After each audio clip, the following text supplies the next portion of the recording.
جی بسم اللہ الرحمن الرحیم.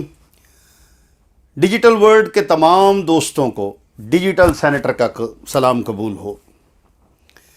جیسا کہ میں ہمیشہ ڈیجیٹل ورلڈ کی بارے میں بات کرتا ہوں اور خاص طور پر جب ہم ڈیجیٹل ورلڈ کی بات کریں تو پھر کرپٹو کرنسی آج کل اور دو تین سال میں پیچھے کووڈ کے دنوں میں، چونکہ ڈیجیٹل ورلڈ میں اس وقت میں فائنینشیل ایکٹیویٹیز بہت ہو رہی ہیں اور اس میں ایک ہی چیز ہے اور وہ ہے کرپٹو کرنسیز، جس میں نہ صرف بٹ کوائنز بلکہ ہزاروں کی تعداد میں اس وقت میں کوائنز آ چکے ہیں. اگر آپ دیکھیں تو یہاں بٹ کوائن ہے، ایتھیریم ہے، مختلف نام ہیں، ڈوج کوائن ہے، پھر ابھی پچھلے دنوں میں ایک گلیکسی جی ایل آیا، بہت سے کوائن ہیں. اب جو زیر طلب بات ہے وہ کیا ہے، سوچنے کی بات جو ہے وہ کیا ہے.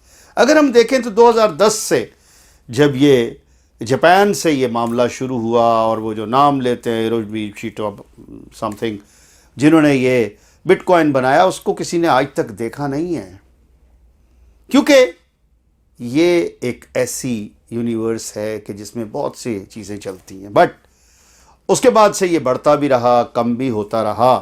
اب اگر ہم بات کریں کہ مختلف ادوار میں یہ کرپٹو کرنسیز بالخصوص بٹ کوائن اوپر نیچے ہوتا رہا. اگر ہم دیکھیں تو ابھی پچھلے فگرز میں یہ $1200 پہ تھا 2013 میں، 2017 میں پھر یہ ایک دفعہ بڑھ کر دوبارہ $13,000 تک آیا، 2019 میں گر گیا بیکاز آف یہ اگر 17 اور 19 کے درمیان دیکھیں تو یہ $3,000 تک 2019 کے اینڈ میں 2020 میں چل رہا تھا، لیکن بڑھنا شروع ہوا.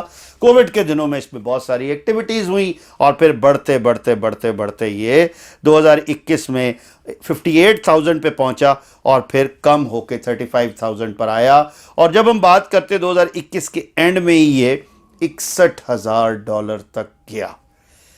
اب جیسا کہ ہم دیکھ رہے ہیں کہ پھر کم ہو رہا ہے اور سوچ رہے تھے کہ یہ کیونکہ کنزیکٹیولی 2022 کے بعد سے بٹ کوائن کم ہونے لگا اور اس کی وجہ یہی ہے کہ سیلنگ ہو رہی ہے. Okay, it's a buying and selling process اور بہت سے لوگ آ گئے ہیں بیچ میں اور وہ بینیفٹ اس میں اٹھانا چاہتے ہیں. Okay fine.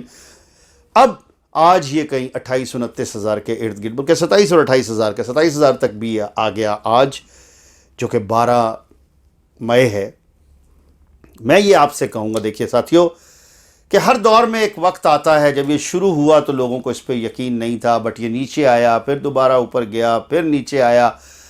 میں کبھی بھی یہ نہیں کہوں گا کہ آپ کوئی 28,000 میں بٹ کوائن خرید لیں یا 1800 میں، جس طرح کہ ابھی 1900-1800 میں ایتھیریم چل رہا ہے اور نیچے آئے خرید نو. لیکن میں یہ ضرور کہوں گا کہ جس نے اس وقت میں کرپٹو کرنسیز ڈیجیٹل ورلڈ میں ڈیجیٹل کرنسیز میں پیسے نہ لگائے، شاید اس کو دوبارہ موقع نہ ملے. یہ کب تک ریسیشن چلتا ہے یہ ایک علیحدہ بات ہے، اور اس میں جو میں آپ کے گوش گزار کرنا چاہتا ہوں، آپ صرف $20 خرچیں، $50 خرچیں، لیکن ضرور خرچنے سے مراد یہ ہے کہ انویسٹمنٹ کریں. اگر وہ 10x ہو گیا، 20x ہو گیا، 1000x تک کی پریڈکشن ہے کچھ کوائنز میں، تو جو آپ کو اچھا لگے آپ اس میں دیکھ لیں. لیکن جو اس وقت میں پوٹینشل نظر آ رہا ہے کہ جس کوائن کی ایکٹیویٹی میں کوئی چیز نظر آ رہی ہے، اس میں زیادہ بہتری ہے انویسٹمنٹ کرنے کی. یہ اسی طرح ہے جیسے سٹاک مارکیٹ میں ایک کمپنی رجسٹرڈ ہوتی تھی اور اگر ان کا پروڈکٹ اچھا ہے اور وہ فیکٹری اچھی ہے تو ہم یہ کہتے تھے کہ یہ ضرور کمپنی کامیاب ہو جائے گی، اس کا شیئر اوپر جائے گا. اسی طرح میں یہ کہتا ہوں کہ جو کوائن آیا ہوا ہے، اگر اس کے آگے کوئی گیمنگ کا پروسیجر ہے اور گیمنگ میں وہ یوز ہو رہا ہے تو ڈیفینیٹلی اس کے بڑھنے کے چانس یہی ہیں. ساتھیو، میں ایک بار پھر آپ سے گزارش کروں گا کہ خدا را اب ڈیجیٹل ورلڈ میں خود آئیں، اپنے بچوں کو لے کر آئیں، کسی کے ساتھ لگ جائیں، لیکن ضرور آ جائیں. $10 کی انویسٹمنٹ کر سکتے ہیں، $50 کی انویسٹمنٹ کر سکتے ہیں، $100 کی انویسٹمنٹ کر سکتے ہیں، ضرور کریں، کیونکہ یہ موقع پھر دوبارہ نہیں آئے گا. Thank you very much. اللہ حافظ.